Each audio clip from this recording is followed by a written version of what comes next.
बिहार विधानसभा चुनाव के लिए कांग्रेस ने जारी किया घोषणा पत्र।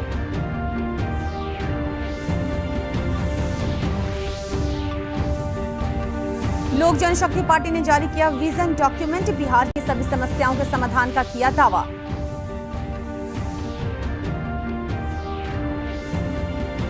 प्रथम चरण के चुनाव वाले क्षेत्रों में विभिन्न दलों के स्टार प्रचारकों का सघन प्रचार अभियान जारी।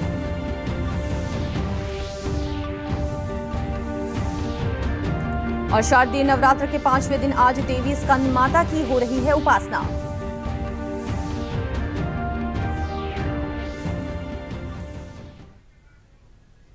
नमस्कार, मैं हूं प्राची। आइए देखते हैं समाचार विस्तार से।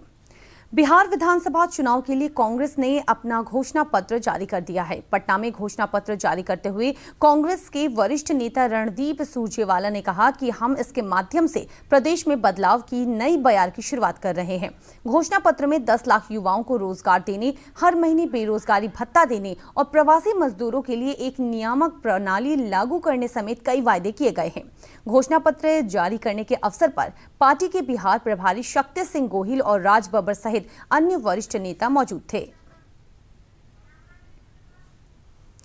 लोक जनशक्ति पार्टी ने भी आज अपना घोषणा पत्र जारी कर दिया है। पार्टी अध्यक्ष चिराग पासवान ने आज पटना में बिहारी फर्स्ट विजन डॉक्यूमेंट के नाम से घोषणा पत्र जारी करते हुए कहा कि इसे बिहार वासियों से प्राप्त सुझावों के आधार पर तैयार किया गया है। श्री पासवान ने दावा किया है कि बिहार की ऐसी कोई समस्या नहीं है जिसका समाधान उनके विजन डॉक्यूमेंट में ना हो। साथियों, Bihar first, Bihari first vision क्या है वो मैं आप लोगों की जानकारी में पहले दे दूं। इसके कुछ प्रमुख बिंदु ऐसे हैं जो मैं चाहता हूं कि आपकी जानकारी में हो और आप लोगों के माध्यम से मैं चाहता हूं कि जनता तक वो पहुंचे। इसमें पहले पन्ने पे जो इस विजन डॉक्यूमेंट का सारांश मैंने तैयार किया, मेरी क्या सोच है, मैं क्या सोचता हूं, पापा क्या सोचते थे बिहार को लेकर, ये तमाम बातें। इस बीच लोक जनशक्ति पार्टी ने तीसरे चरण के उम्मीदवारों की सूची जारी कर दी है। इस चरण में पार्टी ने 41 उम्मीदवारों को मैदान में उतारा है। इनमें से 10 उम्मीदवार पहली बार चुनाव लड़ रहे हैं। इसके साथ ही पार्टी ने भारतीय जनता पार्टी के 6 बागियों को भी टिकट दिया है। तीनों चरण मिलाकर लोजपा ने 136 उम्मीदवारों को मैदान में उतारा है। विधानसभा चुनाव को लेकर प्रचार अभियान ने जोर पकड़ लिया है। एनडीए और महागठबंधन सहित अन्य दूसरे दलों के नेता चुनाव प्रचार में लगे हुए हैं। भाजपा के राष्ट्रीय अध्यक्ष जेपी नड्डा ने बक्सर में चुनावी सभा को संबोधित करते हुए एनडीए प्रत्याशी के पक्ष में मतदान करने की अपील की। जेपी नड्डा जिंदाबाद। भारत की राजनीति, बिहार की राजनीति जातिवाद, भाई भतीजावाद, अपनेपन से, परायेपन से समाज को बांटते हुए चुनाव के मैदान में हम उतरा करते थे। लेकिन 2014 के बाद पहली बार भारत के यशस्वी प्रधानमंत्री ने भारत की राजनीति की संस्कृति और चाल ढाल और रंग बदल दिया और उसको एक रिपोर्ट कार्ड के साथ जोड़ दिया। इस बात को हमको समझना चाहिए। जदयू अध्यक्ष और मुख्यमंत्री नीतीश कुमार गोपालगंज के भोरी विधानसभा क्षेत्र में चुनावी सभा को संबोधित किया। श्री कुमार ने जनता से प्रदेश में विकास कार्यों को जारी रखने के लिए एनडीए प्रत्याशी को विजयी बनाने की अपील की। आप सम्मान करें सुनील बाबू।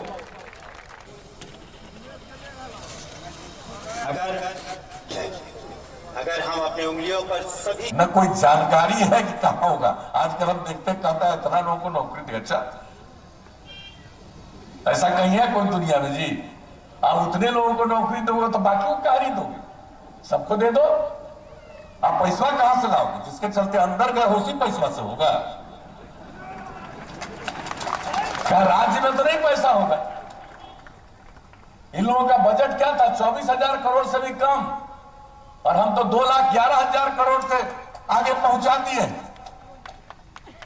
और 6 लाख से भी ज्यादा लोगों को हमने नौकरी दी। अभी चल रहा 60-70 हजार के नौकरी का काम। तो हर काम जो जरूरी है हम लोग करते रहे हैं, आज जो होना नहीं है, आज जो हो ही नहीं सकता। अगर करोगे तो पैसा आएगा कहां से? ऊपर से आएगा? कहां से आएगा? राष्ट्रीय जनता दल के नेता तेजस्वी प्रसाद यादव ने पटना जिले के पालीगंज विधानसभा क्षेत्र में आयोजित एक चुनावी रैली को संबोधित करते हुए कहा कि बिहार की जनता नीतीश सरकार से त्रस्त हो चुकी है। उन्होंने कहा कि जनता बदलाव चाहती है।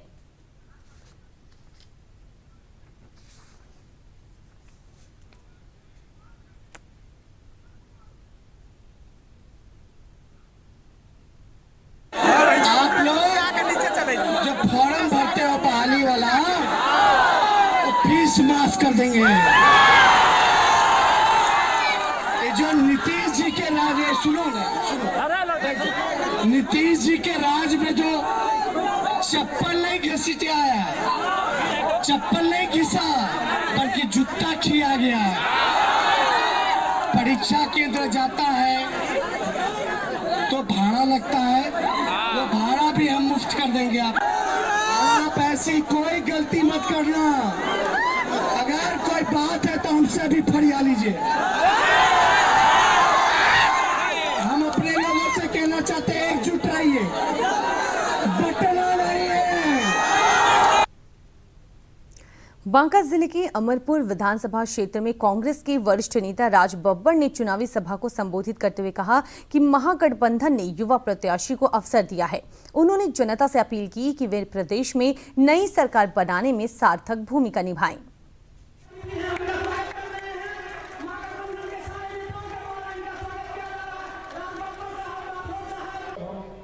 बड़ी बातें ना करते हुए एक बार आपसे हाथ मिला के पूछना चाहता हूं कि क्या हमारी इज्जत किसी को वोट देकर हाथ के कंधे पर खड़ा कराते हो?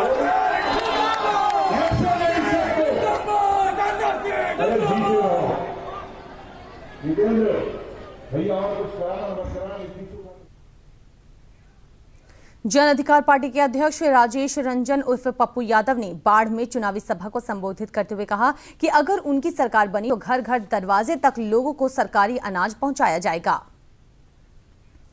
ग्रैंड डेमोक्रेटिक सेक्युलर फ्रंट के उम्मीदवारों के लिए राष्ट्रीय लोक समता पार्टी अध्यक्ष उपेंद्र कुशवाहा और MIM अध्यक्ष असदुद्दीन ओवैसी साझा रैली करेंगे।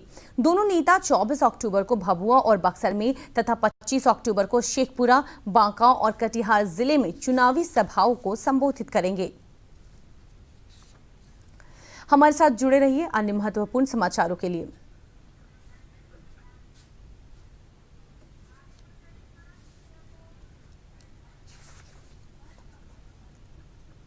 भी है कि अगर सही सरकार हो, सही फैसले लिए जाए, स्पष्ट नीति हो तो विकास होता है और हर एक तक पहुंचता भी है। विकास की पारी हम बिहारी, बुझे दुनिया सारी हम बिहारी, कर ले तैयारी हर बिहारी बने आत्मनिर्भर बिहार। जन जन की पुकार भाजपा है तो भरोसा है। ब्रेक के बाद आपका फिर से स्वागत है। स्नातक और शिक्षक निर्वाचन क्षेत्रों के लिए चुनाव प्रचार थम गया है। 22 अक्टूबर को मतदान होना है। पटना स्नातक निर्वाचन क्षेत्र से 14 तथा शिक्षक निर्वाचन क्षेत्र के लिए 8 प्रत्याशी मैदान में हैं। विधान परिषद की द्विवार्षिक चुनाव के तहत स्नातक और शिक्षक निर्वाचन के लिए मतदान केंद्रों पर अर्धसैनिक बलों की तैनाती की गई है। मतदान केंद्रों पर कोविड से बचाव के सभी नियमों का सख्ती से अनुपालन करने के निर्देश दिए गए हैं। इस बीच कांग्रेस नेता प्रेमचंद मिश्र ने शिक्षकों और स्नातक विद्यार्थियों से पार्टी के प्रत्याशियों को विजय बनाने की अपील की। के शिक्षकों और स्नातक युवा जो हमारे मतदाता हैं उस कंस्टिट्यूंसी के, उनसे अपील करते हैं कि दरभंगा शिक्षक क्षेत्र से हमारे पार्टी के प्रदेश अध्यक्ष श्री मदन मोहन झा जी, दरभंगा के ग्रेजुएट कंस्टिट्यूंसी से हमारे कैंडिडेट हैं श्री संजय मिश्रा, कोसी स्नातक ग्रेजुएट कंस्टिट्यूंसी हमारे कैंडिडेट हैं प्रदीप कुमार सिंह और पटना ग्रेजुएट से श्री दिलीप कुमार। विधानसभा के दूसरे चरण में 4 मंत्रियों के अलावा दर्जन भर बाहुबलियों और नेताओं के रिश्तेदार मैदान में हैं। दूसरे चरण की सबसे खास बात है कि यह लालू परिवार की प्रतिष्ठा की अग्नि परीक्षा है। राजद प्रमुख लालू प्रसाद के दोनों पुत्र नेता प्रतिपक्ष तेजस्वी यादव और तेज प्रताप यादव के क्षेत्र में 3 नवंबर को मतदान होना है। इसके अलावा पथ निर्माण मंत्री नंदकिशोर यादव की प्रतिष्ठा पटना साहिब में फंसी है। ग्रामीण विकास मंत्री श्रवण कुमार की नालंदा में, समाज कल्याण मंत्री राम सेवक सिंह की हथुआ में और सहकारिता मंत्री राणा रणधीर सिंह की प्रतिष्ठा मधुबन में फंसी है। इस चरण में लालू के समधी और पूर्व मंत्री चंद्रिका राय भी मैदान में हैं। अनंत सिंह, रीतलाल यादव जैसे बाहुबली भी दूसरे चरण में अपनी किस्मत आजमा रहे हैं। शरद यादव की पुत्री सुभाषिनी, शत्रुघ्न सिन्हा के पुत्र लव सिन्हा, हरियाणा के राज्यपाल सत्यदेव नारायण आर्य के पुत्र कौशल किशोर, पूर्व राज्यपाल निखिल कुमार के भतीजे पप्पू सिंह, आनंद मोहन की पत्नी लवली आनंद और पुत्र चेतन आनंद, रामा सिंह की पत्नी वीना देवी जैसे नाते रिश्तेदारों की प्रतिष्ठा भी दूसरे चरण में दांव पर है। राजधानी पटना सहित प्रदेश भर में नवरात्र के 5वें दिन आज देवी की स्कंद माता स्वरूप की पूजा अर्चना की जा रही है। श्रद्धालु अपने अपने घरों में कलश स्थापित कर पूजा अर्चना कर रहे हैं। वहीं विभिन्न मंदिरों और चौक चौराहों पर भी कलश स्थापित किए गए हैं।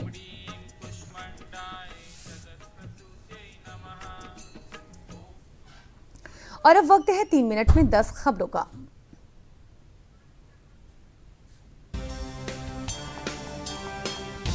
देश में नए मामलों की तुलना में कोरोना महामारी से निजात पाने वालों की संख्या लगातार बढ़ रही है। अब तक लगभग 68 लाख लोग इस बीमारी से मुक्ति पा चुके हैं।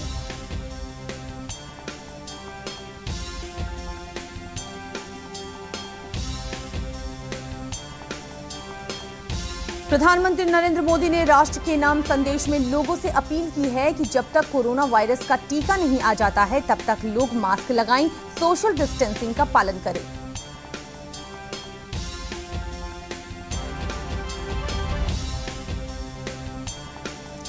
नई दिल्ली में राष्ट्रीय पुलिस स्मारक पर पुलिस स्मृति दिवस परेड का किया गया आयोजन। इस अवसर पर प्रधानमंत्री नरेंद्र मोदी ने ट्वीट के जरिए शहीद पुलिसकर्मियों को श्रद्धांजलि अर्पित की।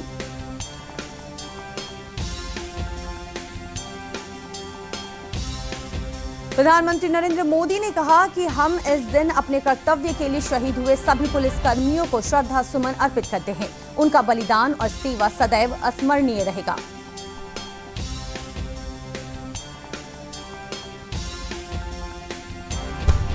केंद्रीय गृह मंत्री अमित शाह ने राष्ट्रीय पुलिस स्मारक पर शहीद पुलिसकर्मियों को राष्ट्र की ओर से श्रद्धांजलि अर्पित करते हुए कहा कि पुलिसकर्मी देश को संभाले, सरकार उनके परिजनों को संभालेगी।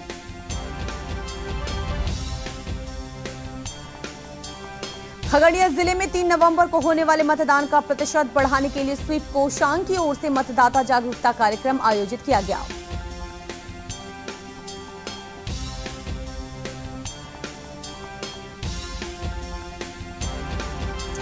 समस्तीपुर जिले के 5 विधानसभा क्षेत्रों में 3 नवंबर को होने वाले चुनाव के लिए सभी मास्टर ट्रेनरों को प्रशिक्षण दिया गया।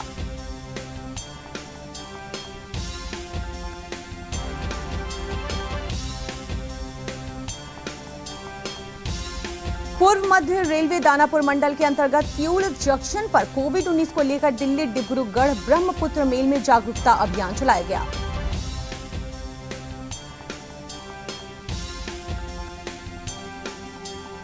समस्तीपुर जिले के उजियारपुर थाना क्षेत्र के सनातनपुर चौक के पास से वाहन जांच के दौरान पुलिस ने 67 लाख से अधिक रुपए बरामद किए।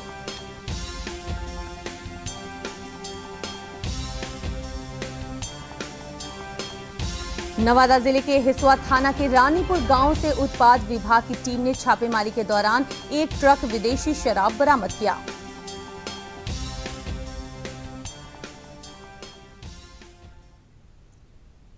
और अंत में मुख्य समाचार एक बार फिर से।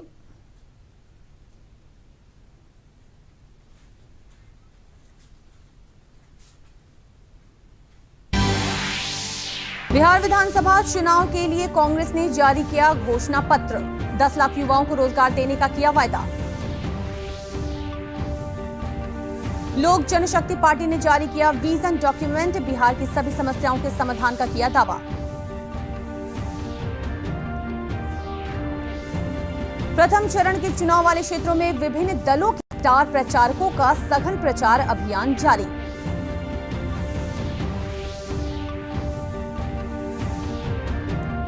और शारदीय नवरात्र के 5वें दिन आज देवी स्कंद माता की हो रही है उपासना।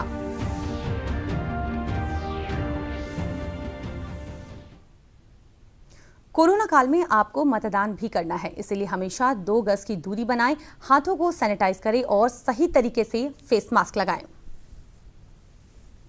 नमस्कार।